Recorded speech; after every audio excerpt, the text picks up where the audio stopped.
Bismillah. Gouina se promenait sur la plage avec Porky. Après 4 semaines de détente au soleil de Sardaigne, elle avait le teint coloré, la démarche légère. Elle ramassa un bâton et le lança aussitôt. Le petit chien s'élança en aboyant joyeusement, et elle le suivit des yeux en souriant. Dire qu'Angelo avait acheté son affection à un coup de chocolat. Il avait atteint son objectif. Porky l'adorait, à vrai dire, il n'était pas le seul. Jamais elle n'avait été aussi heureuse, même si par moments un grand froid l'envahissait à l'idée que ce bonheur ne durerait pas éternellement. Un jour ou l'autre, Angelo finirait par se lasser d'elle, c'était inévitable, mais pour l'instant elle était bien déterminée à savourer pleinement le présent. Chaque journée était émaillée de moments merveilleux la plupart du temps. Ils étaient très actifs. Depuis son arrivée, il l'avait initié à la voile, à la planche à voile et à la plongée. Il l'avait emmené danser dans des clubs très chics, mais aussi dans la rue, lors du carnaval. Il avait fait découvrir des spécialités sardes dans des petits restaurants de l'intérieur de l'île, où les touristes restaient encore très rares. Elle avait été conquise par le fromage et les pâtisseries au miel. Certains jours, cependant, il passait la journée au lit, ou bien n'allait pas plus loin que la plage.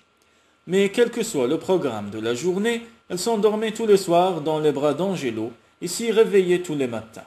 Il ne la laissait plus jamais dormir seule. Les journaux arrivèrent à 9 heures. Dès qu'il lut les titres, Angelo fut assailli par un profond malaise. S'efforçant de l'ignorer, il mit les quotidiens de côté et sortit sur la terrasse. Il avait besoin d'air. Il prit 6 jumelles pour chercher Gouina. Il scruta d'abord le jardin et ne put s'empêcher de sourire. Depuis qu'elle était là, les jardiniers redoublèrent de zèle.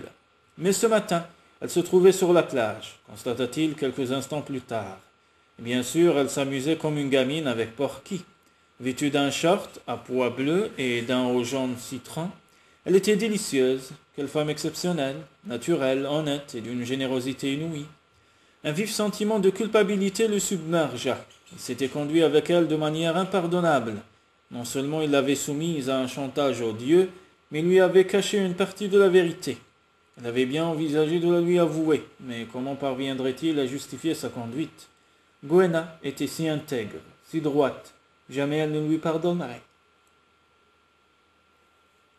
Angelo était étrangement silencieux, constata Gouina, pendant le dîner, et disant, lorsqu'il se servit un cognac et sortit sur la terrasse sans l'inviter à l'accompagner, elle s'efforça de réprimer la sourde inquiétude qui l'envahissait. Lorsqu'il descendit sur la plage, elle résista à l'envie de le suivre.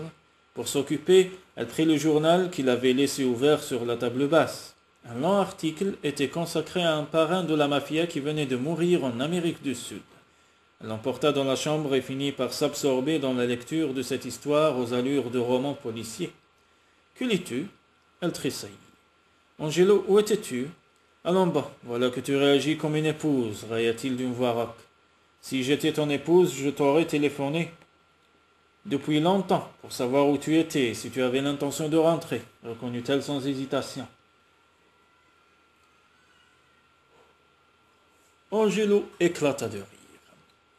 J'aime ta franchise, cara mia. Vêtu d'un jean noir et d'une chemise assortie, la mâchoire ambrée d'une barbe naissante, il était irrésistible, songea-t-elle, le cœur battant. Elle se laissa tomber sur le lit à côté d'elle et prit le journal qu'elle avait posé. « As-tu lu l'article sur Carmelo Zanetti ?»« Quel monstre, dire qu'il n'a jamais été condamné pour ses crimes. Il a quand même été puni, puisqu'il est mort en exil, seul, malade et méprisé de tous. » Gouina jeta un coup d'œil à la photo qui accompagnait l'article. « Oui, peut-être, il était très séduisant quand il était jeune. C'est dans la chair de poule. Tu savais qu'il était originaire de Sardaigne ?» Angelo lui prit le journal des mains, le roula en boule et le jeta par terre. « Qu'est-ce que... » Il attira contre lui et lui coupa le souffle avec un baiser ardent. « J'ai besoin de toi, désespérément besoin de toi ce soir, belle amie. » Il l'avait manifestement trop bu, mais il y avait dans sa voix une note étrange, désarmante, songea Gouina en lui caressant la joue. Il lui fit longuement l'amour, d'abord avec une passion débridée, puis avec une tendresse infinie, presque déchirante. Puis, malgré la chaleur écrasante, il la garda serrée étroitement contre lui pendant un long moment, avant de sombrer dans un sommeil agité. « Que se passait-il » se demanda-t-elle avec perplexité, avant de s'endormir à son tour.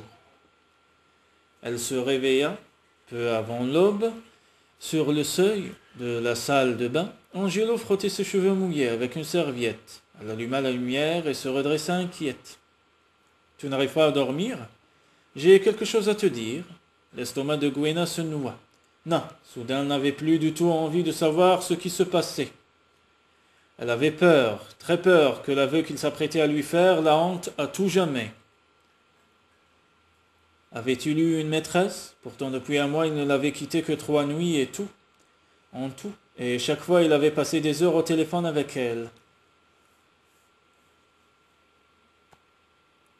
Angelo avait décidé de garder la porte fermée sur ses secrets. Pas question de révéler toute la vérité à Gouena, ce serait trop dangereux.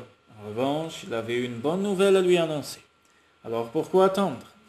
J'ai comblé le trou dans la caisse du comité. Stupéfaite, elle ouvrit de grands yeux. Mais je croyais que papa allait être mis en examen. Le poursuivre en justice ne serait pas une bonne idée. Il a reconnu la falsification du testament de ta mère, ce qui te met à l'abri de toute tentative ultérieure de contestation. De mon côté, j'ai renoncé à faire valoir mes droits. De cette manière, personne n'a besoin de savoir que ton père m'avait cédé un bien qui ne lui appartenait pas. Tu es désormais officiellement propriétaire du manoir. Quant au comité, il n'a plus aucune raison de porter plainte, puisqu'il a récupéré son argent. Mais Angelo s'assit sur le lit. Maintenant que tu es propriétaire du domaine, sache que si ton père est inculpé d'escroquerie, certains risquent de te soupçonner d'être impliqué dans ces malversations. Il est très difficile d'échapper à la calomnie, Cara. Je n'avais pas pensé à ça. Encore ensommeillé, l'esprit confus, Gouena secoua la tête. Mais ça veut dire que tu as perdu une somme considérable. Angelo haussa les épaules d'un air désinvolte. C'est mon choix. Mais c'est injuste. Il n'y a pas de raison que tu perdes de l'argent pour me protéger. Ne t'inquiète pas pour ça, répliqua-t-il en la serrant contre lui. Elle appuya la tête contre son épaule en étouffant un bâillement. Rendors-toi, Cara. Elle fut réveillée par un moteur d'hélicoptère et une sonnerie de téléphone. Il était presque midi. Pourquoi Angelo ne l'avait-il pas réveillée plus tôt ? C'était étonnant. De la terrasse, elle entendit plusieurs voix masculines parler en italien au rez-de-chaussée. Il avait dû organiser une réunion de travail. Elle prit une douche, enfila une jupe et un t-shirt, puis se mit à sa recherche. Au rez-de-chaussée, toutes les pièces du bureau débordaient d'animation. Des gens allaient et venaient avec une mine affairée dans un concert de sonneries téléphoniques. Elle trouva Angelo dans son bureau, à sa grande surprise, pour la première fois depuis qu'elle l'avait rencontré. Il ne faisait rien, absolument rien. Il était assis dans son fauteuil, immobile, les yeux dans le vague, le visage crispé. Elle referma la porte derrière elle. « S'il te plaît, dis-moi ce qui ne va pas » demanda-t-elle avec anxiété. « Déjà hier soir, ça n'allait pas. Où étais-tu passé ? Il est arrivé quelque chose ?» Il se leva d'un mouvement souple. « Hier soir, j'ai bu un verre ou deux. Puis je suis allé à l'église, allumer un cierge pour ma mère. J'ai discuté un moment avec le prêtre. C'est pour ça que je suis rentré si tard. » Surprise et soulagée à la fois, elle déclara. « J'aurais pu t'accompagner.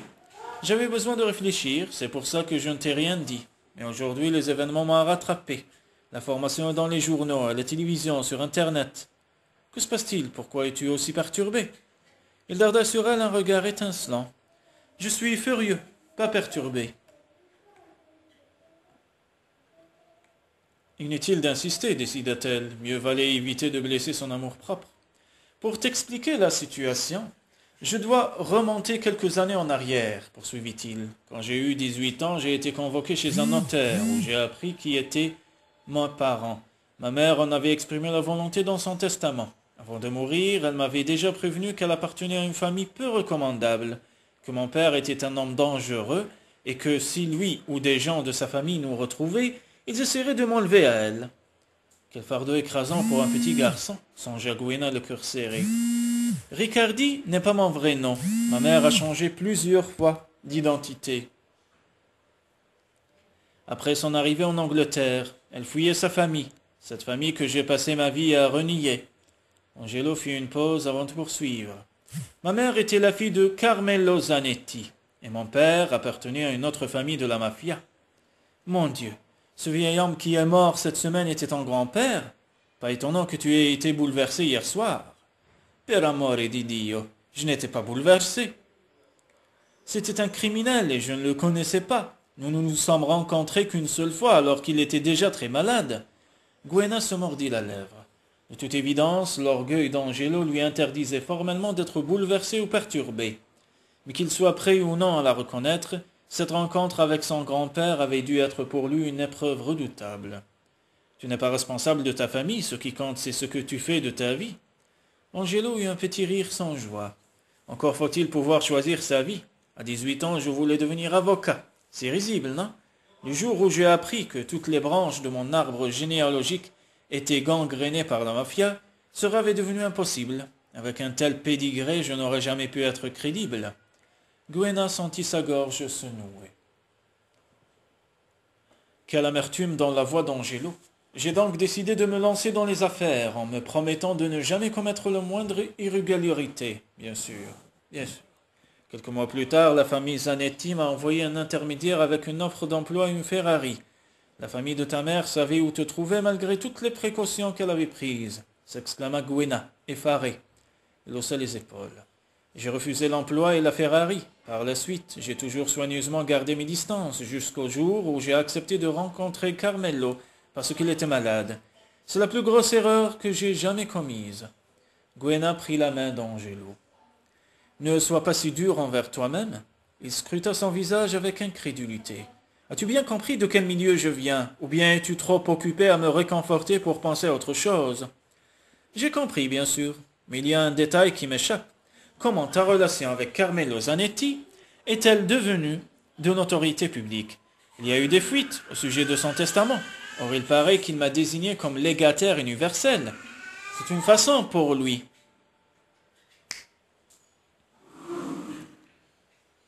de m'obliger à reconnaître nos liens de parenté et de ruiner ma réputation. Par la même occasion, j'ai également appris que c'était lui qui avait financé mes études et pas l'ancien employeur de ma mère. Quel idiot! Comment ai-je pu être naïf à ce point? Et t'as laissé beaucoup d'argent? Une fortune colossale, mais je ne veux pas de son argent sale. Dans ce cas, il faut en faire don à des organisations caritatives. Ta réputation sera sauve et tu apporteras une aide précieuse à des gens qui en ont désespérément besoin. Angelo considéra Gouena avec admiration. Elle était vraiment incroyable. Sa probité et sa générosité exceptionnelles lui donnaient du génie. Ce qu'elle venait de lui suggérer n'aurait jamais effleuré l'esprit de ses conseillers les plus brillants. C'était pourtant la solution idéale, le moyen le plus efficace de se débarrasser du cadeau empoisonné de son grand-père et de se démarquer une fois pour toutes de sa famille. Il prit le visage de Gouena à deux mains. « Tu es une femme exceptionnelle, Bellezza Mia, et si généreuse, je ne te mérite pas. Ne dis pas de bêtises, ta mère serait fière de toi, tu as suivi son exemple en refusant tout lien avec ta famille.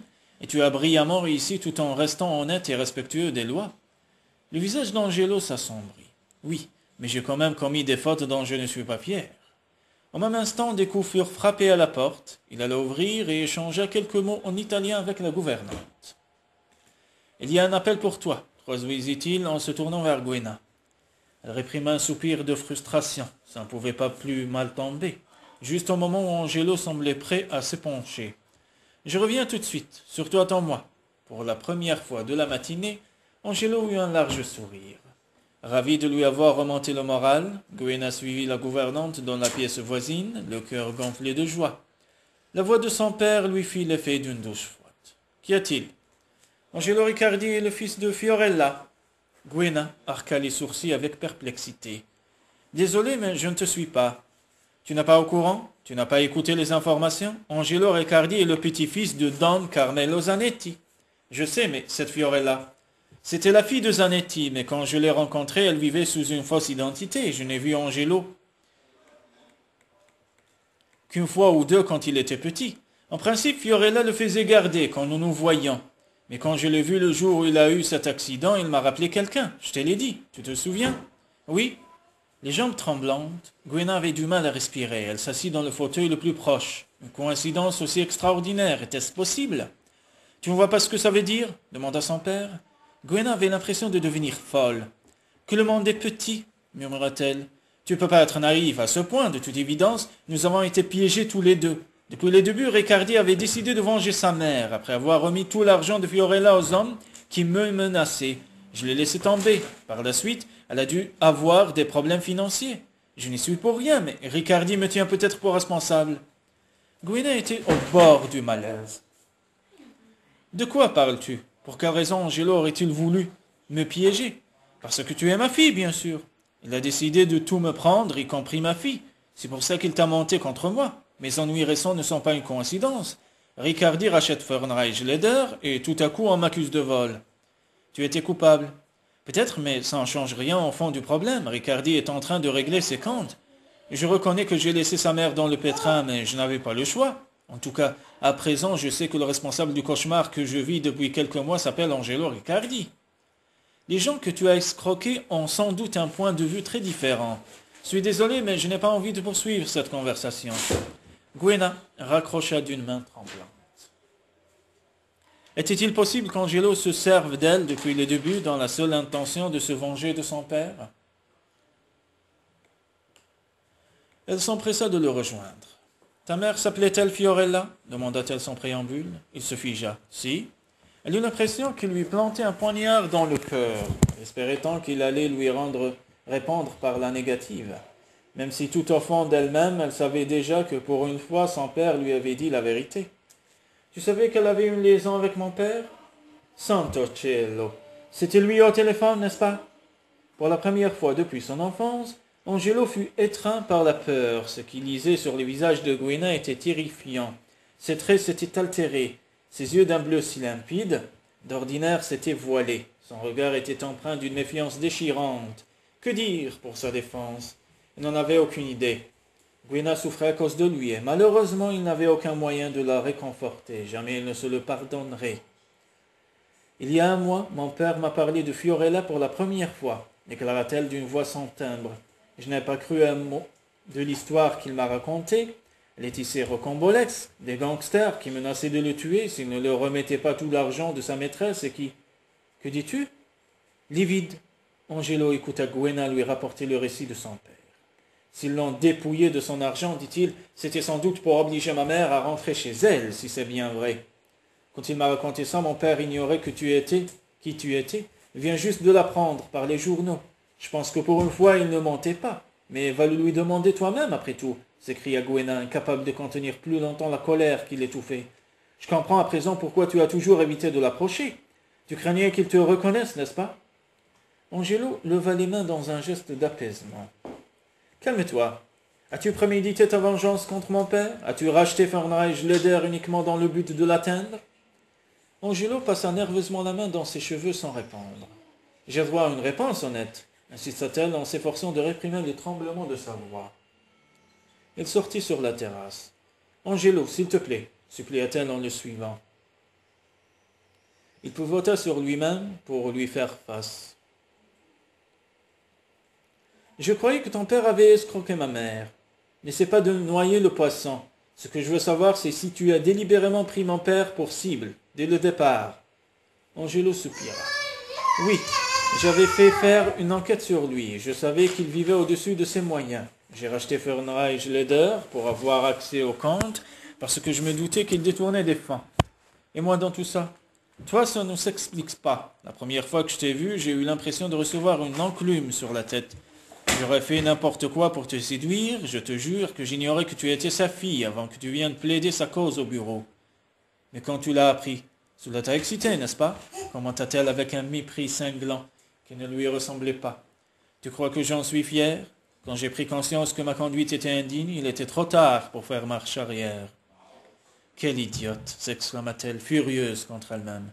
Je n'ai jamais été rien d'autre pour toi qu'un instrument de vengeance. C'est faux. Ce stade est dépassé depuis longtemps d'ailleurs. Si je ne voulais pas venir ici sans toi, je ne t'ai pas imposé de me suivre. Tu m'as rejoint de ton plein gré. Mais ça sur le compte de mon insondable stupidité. Tu n'avais pas prévu de m'avouer la vérité, n'est-ce pas?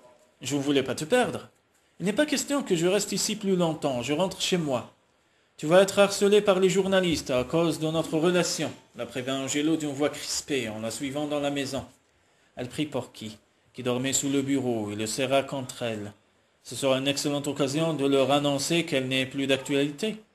Angelo la regarda quitter la pièce avec un sentiment d'impuissance accablant. Que faire? Que dire? Aucun mot ne lui venait à l'esprit. Il était pourtant maître dans l'art de la manipulation, non? Que lui arrivait-il? Pourquoi était-il dépassé par les événements? Gwenna arracha une mauvaise herbe d'un geste rageur, puis elle se redressa et écarta une mèche de cheveux de son front humide. Épuisée par les émotions violentes qui ne cessaient par un instant de la tourmenter, elle prit une profonde inspiration et refoula ses larmes. Il y avait une semaine qu'elle était séparée d'Angelo. 7 jours d'enfer, sans relâche. Elle se remémorait leur dernière conversation, décortiquant chacune de ses paroles. Malheureusement, il n'avait pas dit grand-chose. Certes, il avait reconnu sa culpabilité, ce qui n'était pas rien pour un homme aussi orgueilleux. Il avait également déclaré qu'il ne voulait pas la perdre. Mais fallait-il le croire, après tout? Il n'avait rien fait pour la retenir. Chaque fois qu'elle était sur le point de céder à la tentation de lui envoyer un texto, elle se rappelait avec fermeté ce fait incontournable. Il n'avait pas esquissé un seul geste pour l'empêcher de partir. Il était pourtant plein de ressources, d'ordinaire. Une foule de possibilités s'offrait à lui. Il aurait pu la prendre dans ses bras, retenir Porky en otage, menacer de se jeter dans le vide. Le choix était vaste. Il aurait suffi de quelques heures si elle s'était donné le temps de la réflexion au lieu de partir sur un coup de tête. Elle aurait changé d'avis. Déjà pendant le trajet de retour, avec un peu de recul, plusieurs évidences s'étaient imposées à elle. Au cours des dernières semaines, sa relation avec Angelo avait évolué et leur lien s'était renforcé. Mais surtout, il avait abandonné tout désir de vengeance. Sinon, pourquoi aurait-il comblé le trou dans la caisse du comité? Pourquoi aurait-il décidé d'étouffer la falsification du testament? En renonçant à envoyer son père en prison, il lui avait prouvé qu'elle passait avant tout le reste. Le cœur de Gwenna se serra. Quelle importance à présent? À quoi bon ressasser cette histoire puisqu'il n'avait rien fait pour la retenir? Porky, qui était allongé dans l'herbe à quelques mètres d'elle, se redressa soudain, en remuant la queue et partit en courant. Elle l'appela, mais il l'ignora superbement.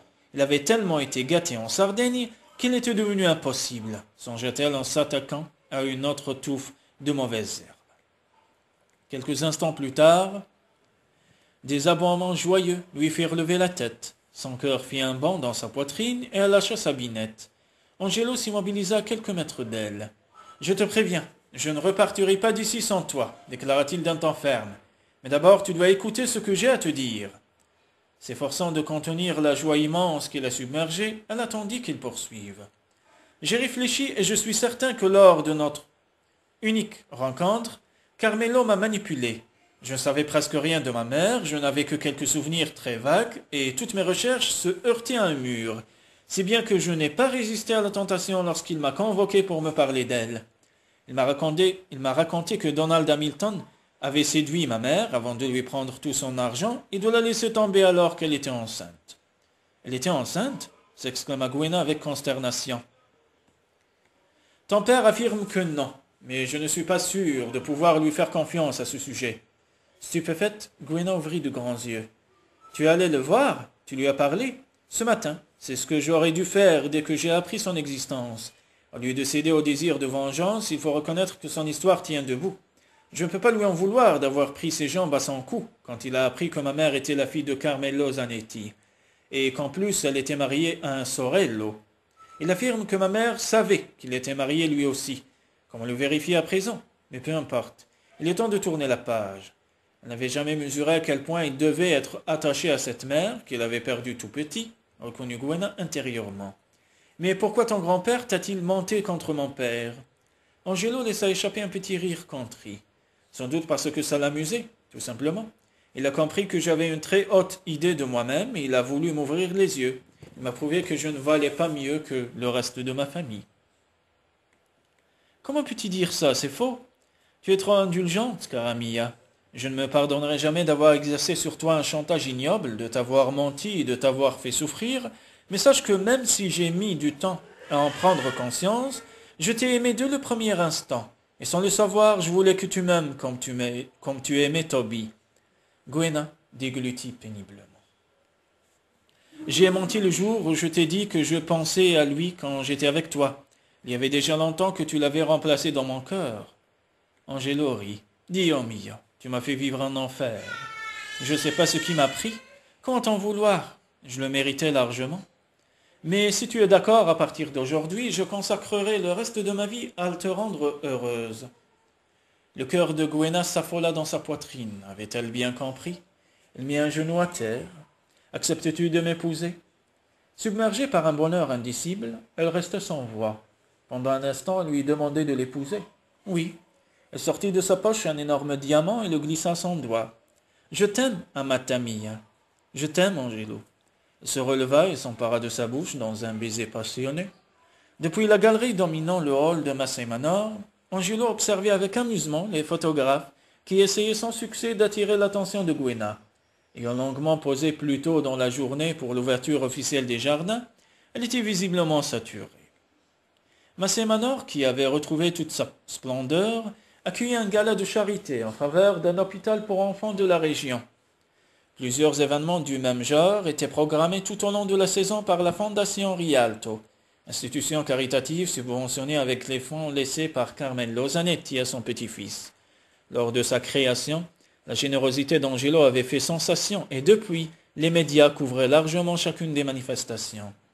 Angelo ne se lassait pas de contempler Gwenna, superbe en robe de soirée bleu pervenche, les oreilles et le cou ornés de saphirs et de diamants. Comme il était fier de sa femme, après leur mariage 2 ans plus tôt, c'était elle qui avait supervisé la restauration du manoir et l'aménagement des jardins. Depuis quelques mois, elle écrivait par ailleurs une chronique horticole dans un hebdomadaire. Elle accompagnait partout dans le monde, lors de ses déplacements. Ils ne se quittaient jamais, et chaque instant passé en sa compagnie était un enchantement.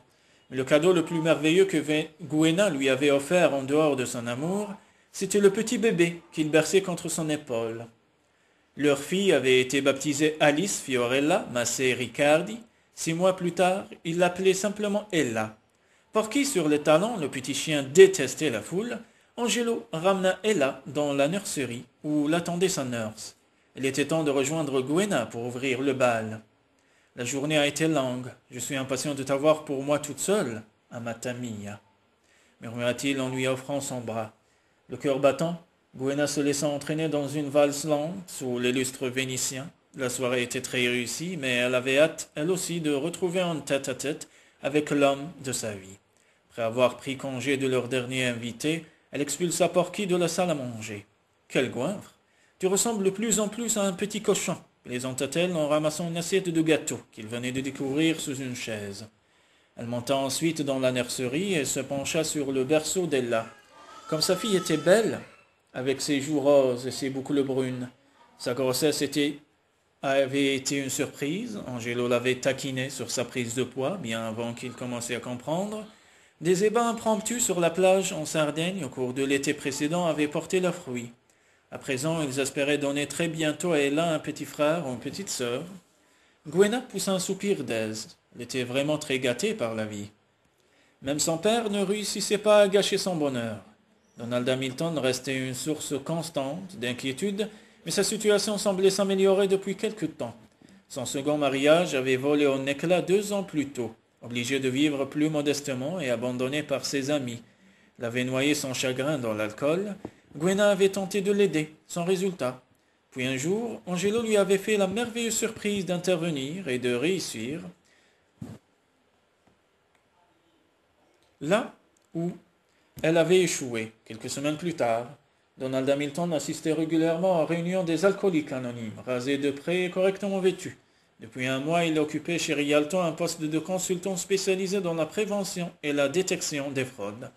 Il n'aura pas accès à l'argent, il sera surveillé comme un renard dans un poulailler, avait assuré Angelo lorsqu'elle avait exprimé ses craintes.